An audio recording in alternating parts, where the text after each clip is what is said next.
Hey everyone, Danielle here. My pronouns are she, her, and this is my first clip of my June stitching vlog Flosstube. And I should have taken a small little video or something when I got started on this, but I forgot. But that's okay because it's super easy to show you what I have done. So basically, when I picked this up a week ago, I already had these plants and the unicorn going, and I added this plant that turns the corner and this one here between that plant and the unicorn. Yeah, like it, I don't know, it simultaneously looks like a lot and not a lot at the same time.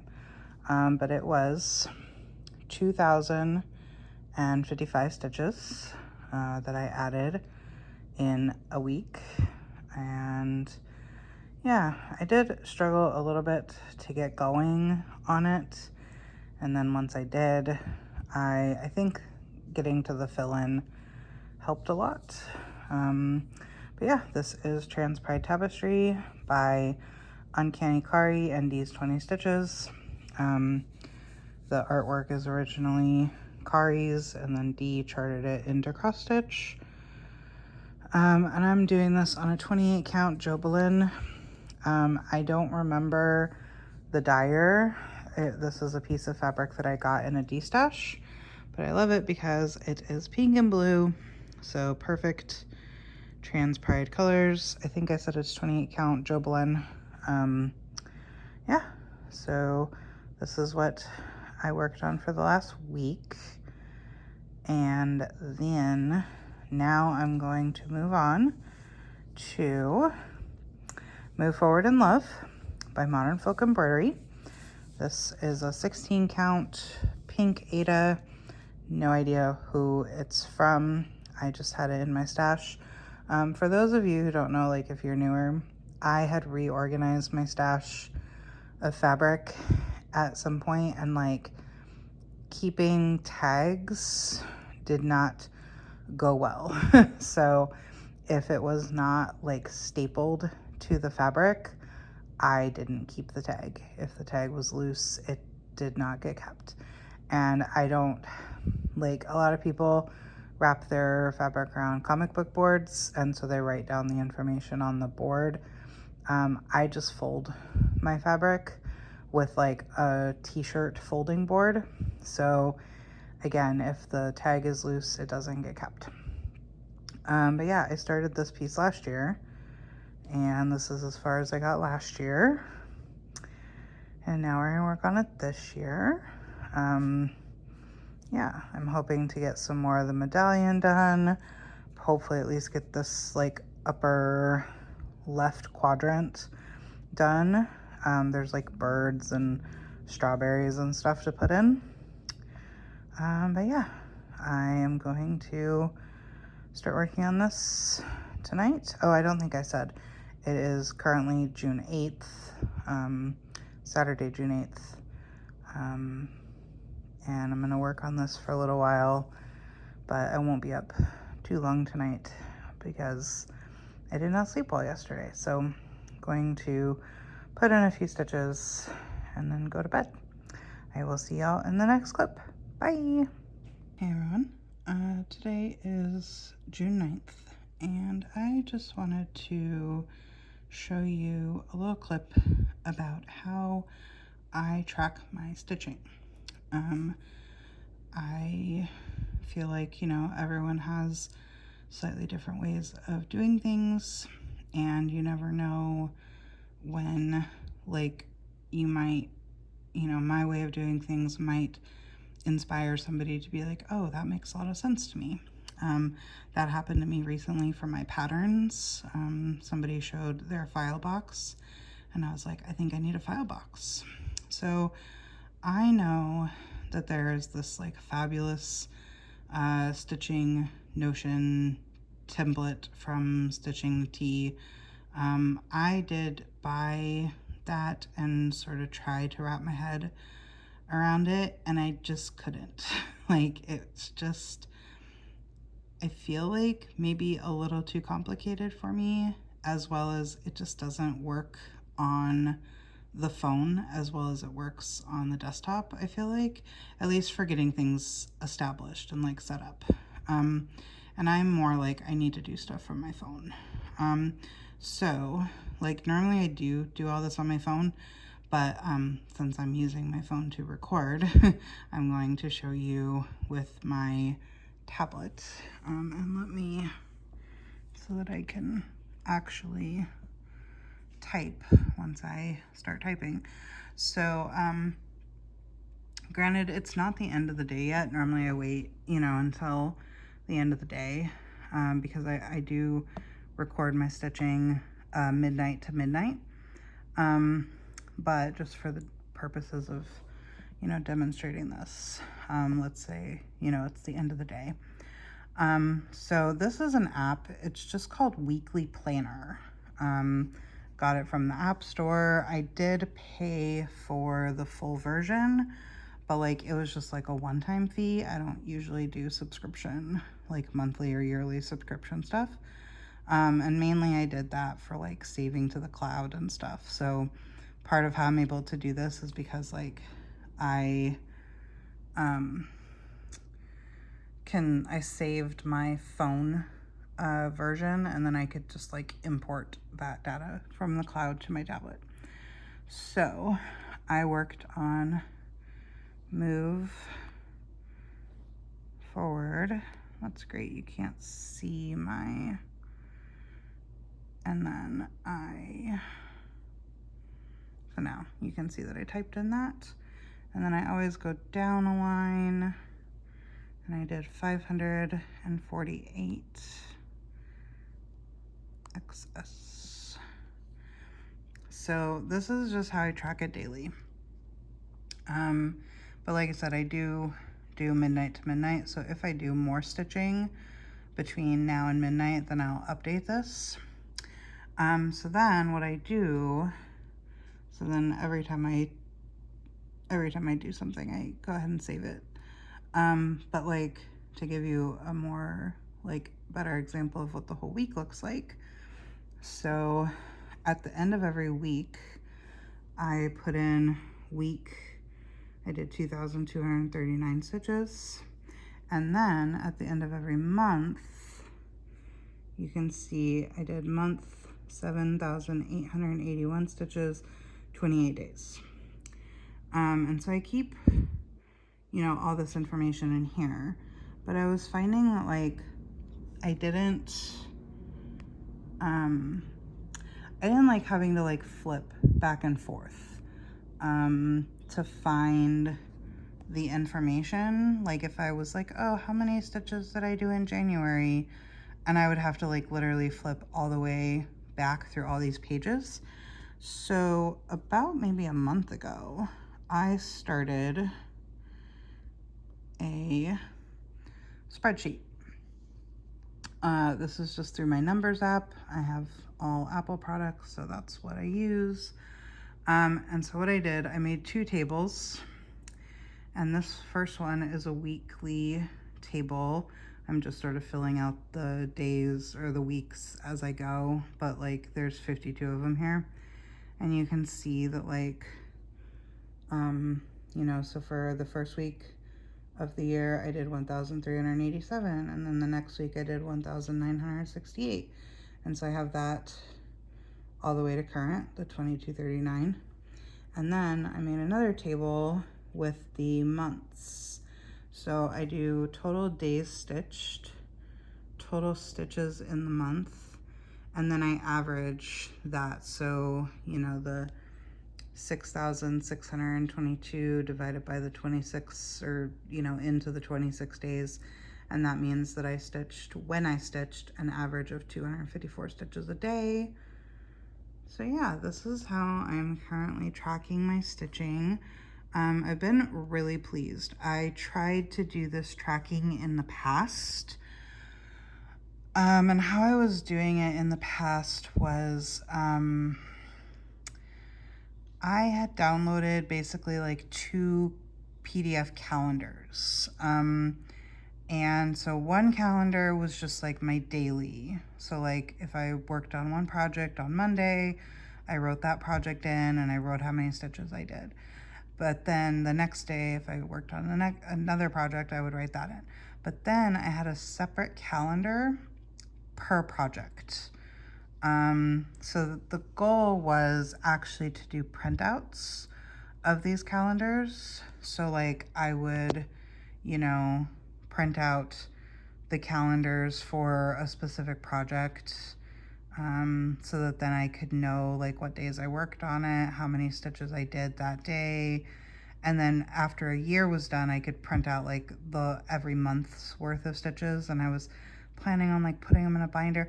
Oh, that was just too much. And so I did not get very far with that at all.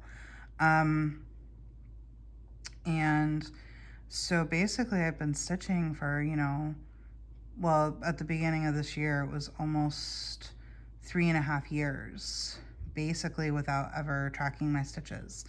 And when I decided to start tracking this year, I was like, well, we'll see how long this lasts.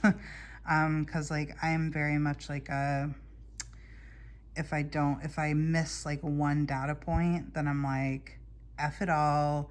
It's all stupid. Like, I'm never doing this again. But no, like I have really kept up on this. It's pretty rare that I like forget to record my information. So yeah, I've been very pleased with this.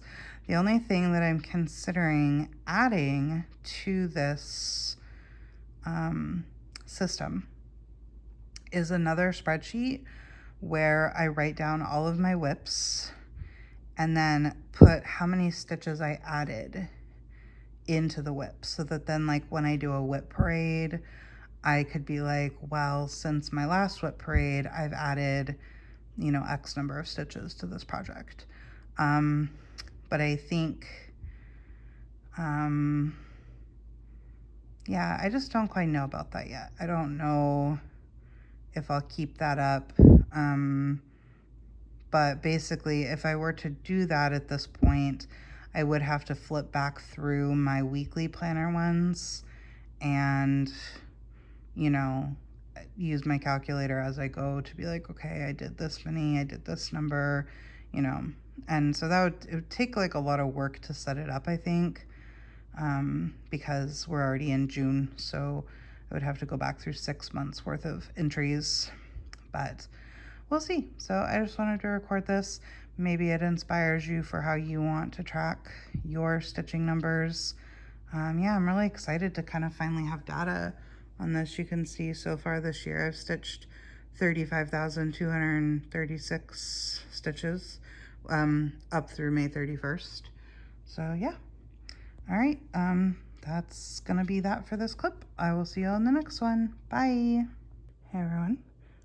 Today is Thursday, June 13th, and I'm checking in as I'm going to go ahead and put down my Move Forward piece by Modern Folk Embroidery. As you can see, I added quite a bit to this piece. It may be evident that I did more of the medallion than I did of the, outside the medallion areas. I'm definitely finding that it's kind of funny. Every time I hear people talk about this piece, they're like, oh, I kind of forced myself to do work on the medallion because I know if I leave it to last, then I won't do it, or I'll not enjoy the process. I very much enjoy stitching the medallion. I very much despise stitching everything else. Yeah, but I did do a bunch of vines that weren't there before. I didn't have the birds before. I did not add any, like the leaves that you see are the leaves that I had, but I added, half of this flower, half of the flower up at the top. And I only had, when I picked this up, I had I had to do 3 more lines of red. And so I did those 3 lines. I did all the orange, all the yellow, all the green. I had only had this part of the side. So I did the whole rest of the outline of the medallion. I did the black, I did the brown. The brown is actually color completed because I could reach both brown birds and all the little spots inside the outer, outside of the outer part of the medallion. Words are hard. I added 2,611 stitches, which, I mean, I've only been working on this since Saturday, so that's pretty impressive for me to get. I mean, just to get that many stitches in less than a week is already impressive. But I just started to feel some burnout. I really, really don't want to do the green leaves. In fact, I was working on green and I was like, well, if it's going to be my last night working on it, I should put in some leaves. And then I was just like, you know what, I can't. So let me just, because I knew I could color complete the brown, I was like, let me just bust out the brown. But yeah, so this is gonna go away now. I did get it to 45% complete. I think I had been in the 10% ballpark before, but that number is slightly inflated because I had actually forgotten that there's a red single stitch border that's supposed to go around this whole thing. And when I started this, I was like, I don't know if I want to stitch the border. So I knew I was just going to start, with this flower and then see how I felt about the border probably when I was done. Well, the fact that I completely forgot that there's a border pretty much means to me that I don't need it. So I did mark off the border so that I would have a better representation of my percentage complete. So that is done for now, and I'm going to do a new start. I am going to start the 9-banded Pride Sampler by the Craft Experimentalist. This was their Pride release last year, and you can see it's a pretty big project. I was like, I want to do it on 20 count because now I want to do all the things on 20 count. Also, this is kind of a large piece, and it actually won't fit on a fat quarter unless it's on 20 count, which I did not realize that when I decided that I would start it this year. This piece of fabric, which is Meadows by Stitch Me, was part of a ready to ship. She had some ready to ship fabric on the site. So yeah, it casts a little green in places, and I'm not 100% in love with that, but I don't have a large 20 count stash to draw on. So and then you can see sandwiched between, I have the Fiberlicious Yummy Fiber Silks. Let me see if I can open this one-handed and pull them out. I cannot. One moment, please. Okay, there we go. You can see the beautiful colors that we have going on here. So these are, like I said, the Craft Experimentalist released this last year, and I immediately, there my camera goes again, drastically warming up the image. Okay, that's better. Craft Experimentalist released this last year, and I immediately bought the chart and bought the Fiberlicious Yummy Fiber Silk Pack. So this is basically, besides fabric, been kitted up for a year. So tonight I'm gonna go ahead and get this fabric loaded up on the key snap, but I don't think I'm gonna actually stitch tonight. Excuse me. In the last like maybe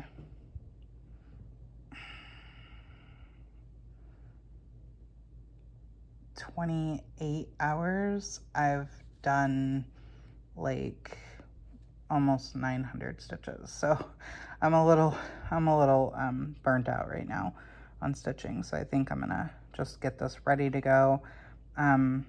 I might have to put in a stitch just to get my bearings straight for you know, where I need to start, because I do kind of have tight margins on this. Even on 20 count, it I can give myself a 3-inch margin, which, you know, that's fine. But with a 3-inch margin, it basically takes up the whole piece of 20 count. So yeah, I'm gonna go ahead and prepare to get this started like probably tomorrow, maybe later tonight. I don't know. It's 4 o'clock in the morning. I'm watching Bridgerton. So chances are I'm gonna load this up, maybe get in a couple stitches, and then eat something and go to bed. So I will see y'all in the next clip. Bye. Hey, Flosstube. So I'm just gonna put this clip into my Flosstube. I have an interesting situation that came up.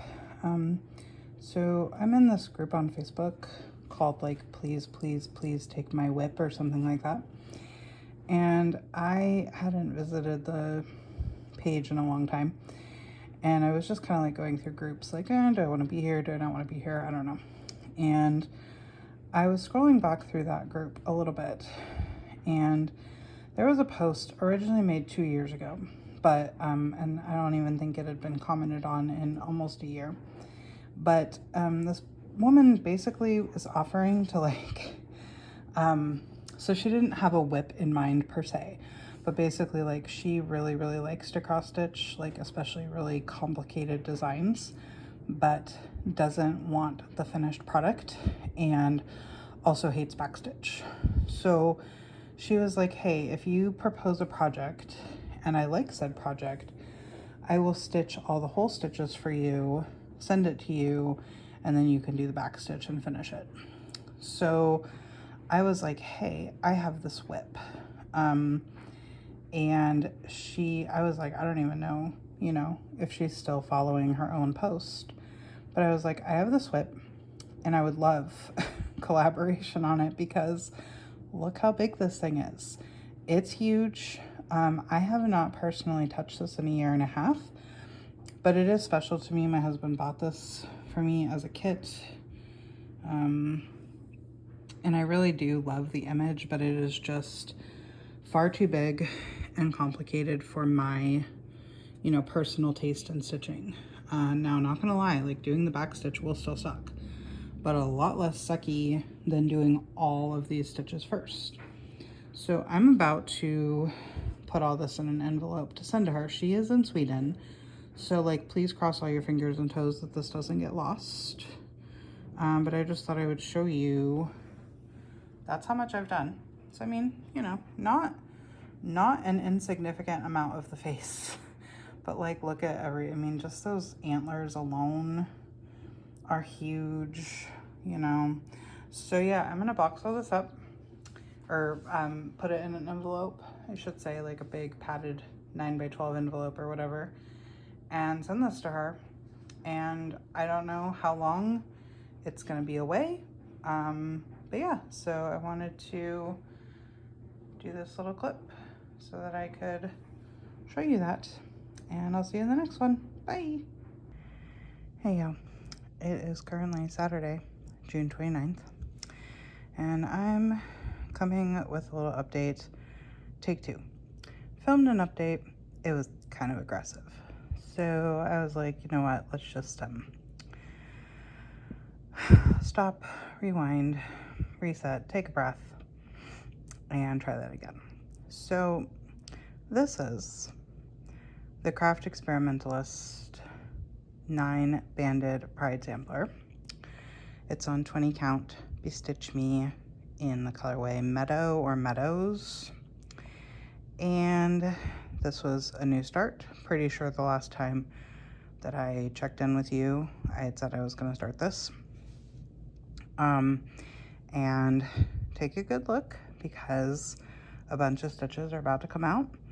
I'm not going to go into all the how and why that I got messed up, but basically that the 2 lines of orange stitches are coming out, as well as the bottom line of the red band, as well as all the hearts are coming out. Yeah, mistakes were made. They cannot be fudged, and so I'm gonna take them out. I struggled with this piece. I got it started and I just wasn't enjoying stitching on it. And I wasn't really sure why, because I'd been really looking forward to it. But there was a lot of stuff going on, and in my next clip, when I show you my next thing, I'll probably go into a bit of a life update. But I put this down and did my June Stitch for Pride drop, which I don't have to show you right now. I'll do that in a separate clip. I got that done, which took me way longer than it should have. Again, life update. And then I picked this back up and I started trucking along again, but I made mistakes in the red band, tried to fudge it and move forward, and then made another mistake in the orange band because of trying to fudge the red band. So it's all coming out, and then I'm putting this away. So, and I decided what I'm gonna do because it's the 29th, and in June I like to only work on patterns by queer community member designers, but I don't really want to pull out a whip just for 2 days, and I definitely don't want to have a new start like that'll be a long-term project. So what I'm going to do is I'm going to stitch the Quirky Quaker Crab by Darling and Whimsy Design, and I'm going to do it on this 16 count Bestitch Me called Blue Moon. And I'm going to use these Color and Cottons, Valor, Macrame, and there's like 2 stitches of black.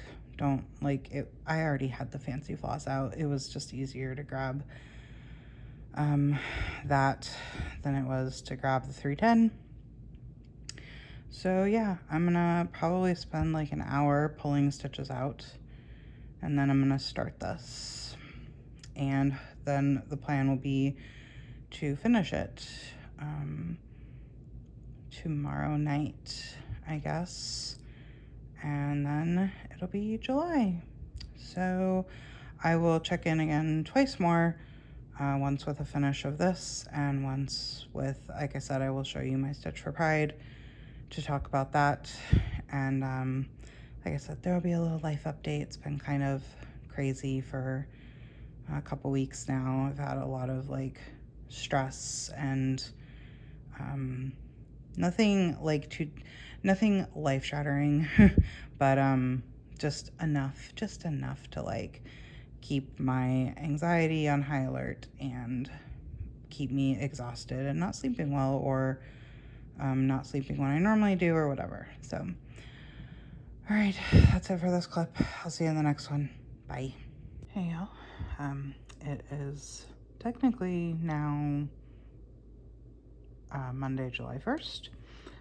This is my last clip for my stitching for the month of June.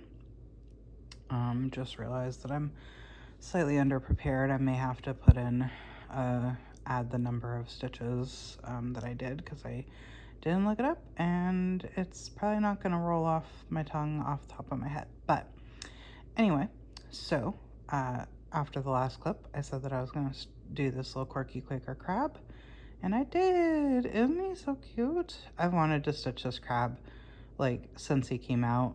I just love him, and I loved him on the blue. And I had this perfect piece of Bestitch Me called Blue Moon, 16 count.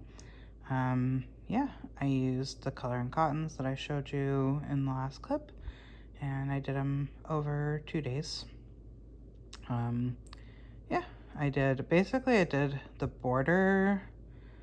I did the white border on one day, and then the next day I did all the red and then added his little eyes.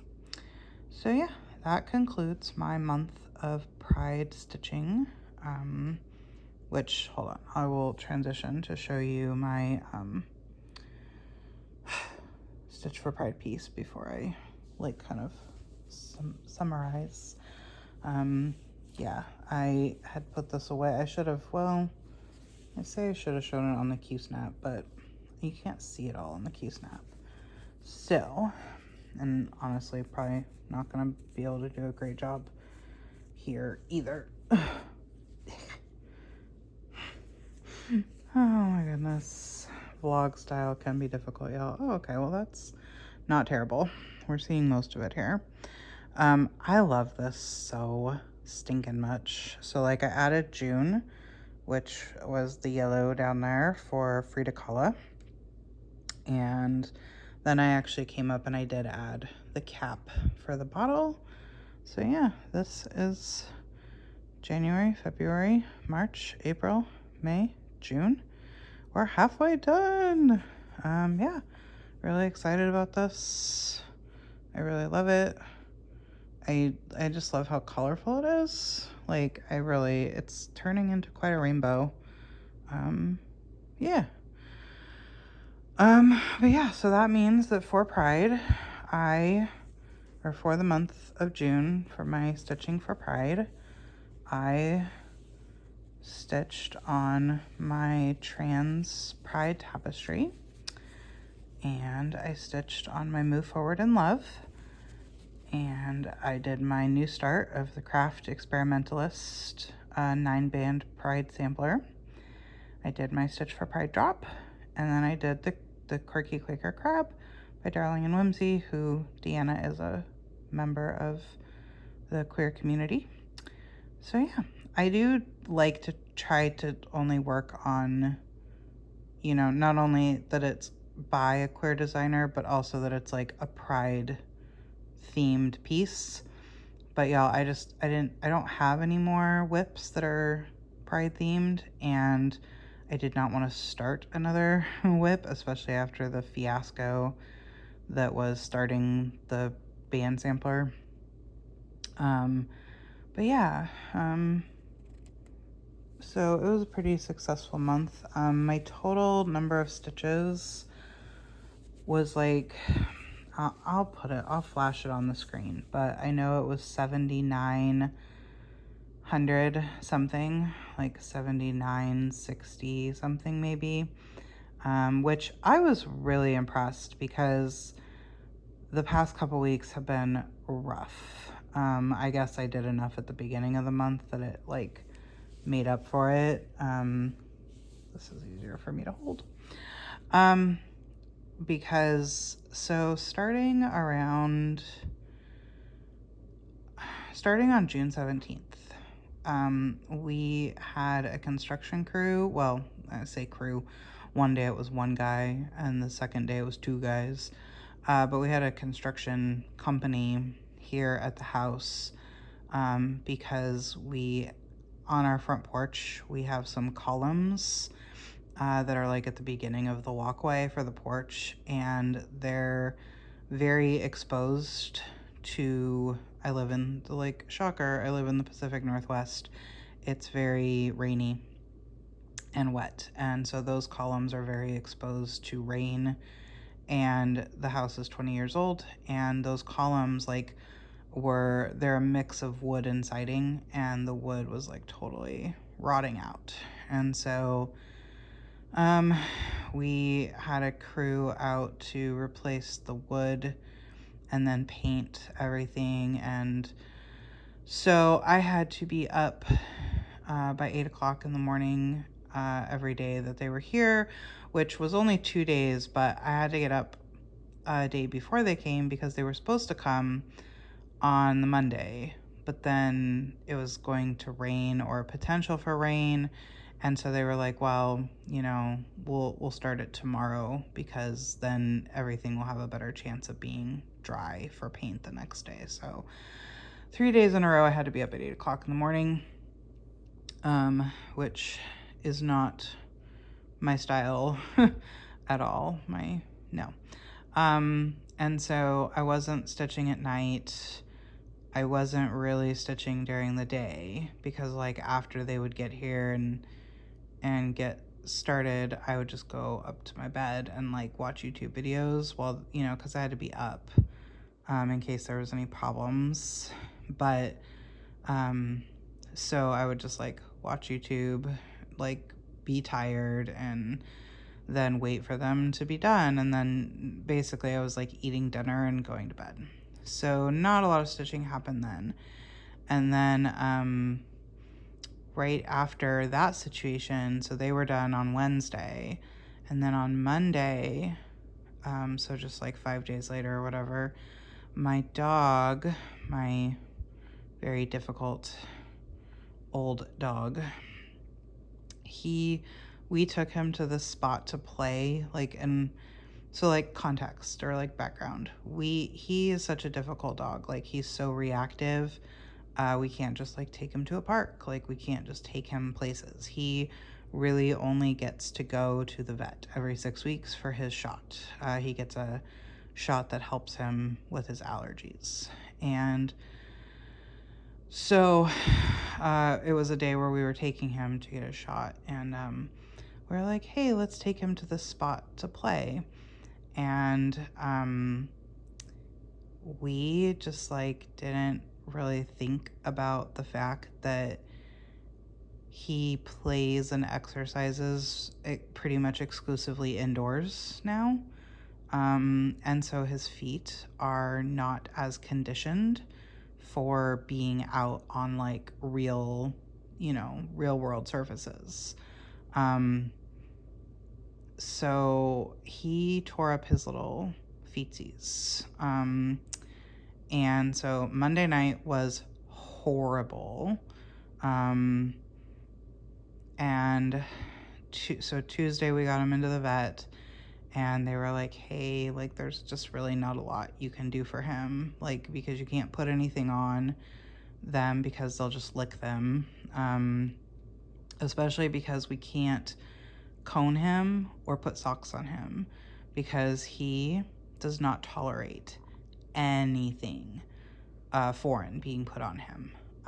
We have a disc that he tolerates okay, and the disc does prevent him from being able to get to his feet, but he's really uncomfortable. He tolerates it, but you can tell that he's not comfortable. He can't, like, he doesn't sleep well with it on because it's not like with a cone, at least you could lay your head down. But this thing, he can't really lay his head down. And so I didn't want to like have to put that on him. So ever since then, and the vet did say, she's like, these will heal. This will be just fine, but it's going to take like 2 or 3 weeks for them to heal. Like paw pads just heal slowly. Plus, they have to walk on their feet. So that delays healing process and whatever. So since Monday, so that's a week now, since last Monday, my husband and I have been shifting to provide 24-hour supervision of him so that he doesn't, like if one of us is, or if we're both in bed, like then he could just go to town on his feet, or he has to be in the disc. And I just feel so terrible to put him in that disc and like feel like he's not gonna, rest well, that I'm just like, look, I normally stay up most of the night anyways. This is just slightly, it's a slight inconvenience to me, and I do have to be up like a little bit longer than I normally would be up, by like a few hours. But it's fine. But those first few days, I would say like the Monday, Tuesday, and Wednesday, were really rough. And yeah, so it has not been like the best 2 weeks. He's a lot better right now, but it's really hard because like he's, again, being so reactive. He'll be on the couch, just fine, and then something on the TV or something he hears outside, aka fireworks, which we're getting very close to the 4th of July, and I'm freaking out about how I'm going to keep him calm during that. And he'll just fly off the couch and land on his little paw pads, and so it's a little rough. But they are getting better. Like his back feet look pretty good in my opinion.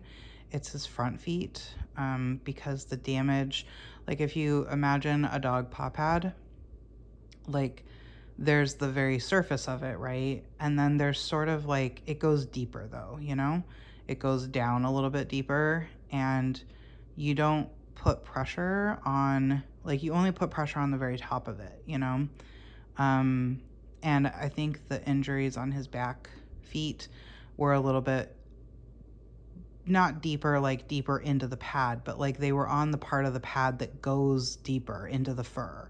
So like since he's been recovering, those areas aren't like getting walked on really, like because they're a little protected. So his back feet look pretty good. It's his front feet that have just 2 or 3 little spots, like 1 or 2 on each pad, that are more like directly having pressure put on, that are being a little slower to heal. So, but he's very, like we've doubled his pain medication. So he's getting lots of pain medication, and he's very comfortable when he's asleep or laying down. It's just trying to just get him to stay down. He's almost 11. It was funny because at the vet that day, that before we took him to play, I was saying to the tech, like, I wouldn't eat, like, would you even know he's almost 11 years old? And she was like, if I didn't know his medical record, I would not think that, because like he has so much energy. So anyway, it's been a rough couple weeks, and I'm leaving on vacation in a few days.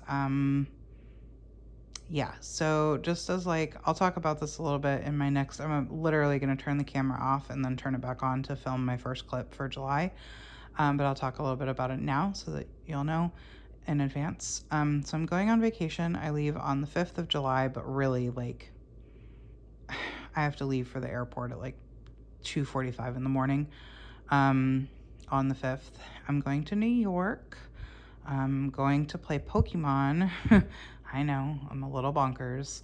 But it's not the only reason for the trip. After the Pokemon, like the 2 days of Pokemon is over, my best friend is coming, and we're staying together for 5 days, arguably 4 days, 5 days. And neither of us have ever been to New York before, so this is first time for both of us. We do expect to die from the heat. So if this is the last video that I ever upload, you'll know why. In all seriousness, like we don't do well in the heat and humidity, and we're going to New York in July. So that's gonna be rough, but like expect July to be a pretty short month, because as far as my video length, because I fully expect to like not stitch for like 10 days, because I'm gonna be gone for 8. And then when I get home, I have some commitments on the weekend that I get home that will probably have me like exhausted coming home, going straight to bed. So it's going to take me a couple days to get back into it after I get home. So I fully expect to not stitch between July 5th and probably the 15th. Yeah. So expect July to be a pretty short month, but my plans for July are I'm going to work on my Caroline Manning round robin. I have Mandy's piece, and I'm going to get that stitched up. And then I want to start the Artsy Housewife Coffee and Eggs. I'm actually gonna be stitching that for my aunt. And I ran it by her because I was like, I'm not doing 10,000 stitches if you don't love this thing. And she said she loved it, so I'm gonna start that for her. I wanted to start it on her birthday, but I'm gonna be in New York on her birthday, so it'll probably be the after I finish, because like I'm gonna start the round robin before I go. So after I finish the round robin, then that'll be the next thing I do, is start that. And then I think I want to work on my home in the garden, which was my birthday. It's Hello from Liz Matthews. It was my birthday start last year. And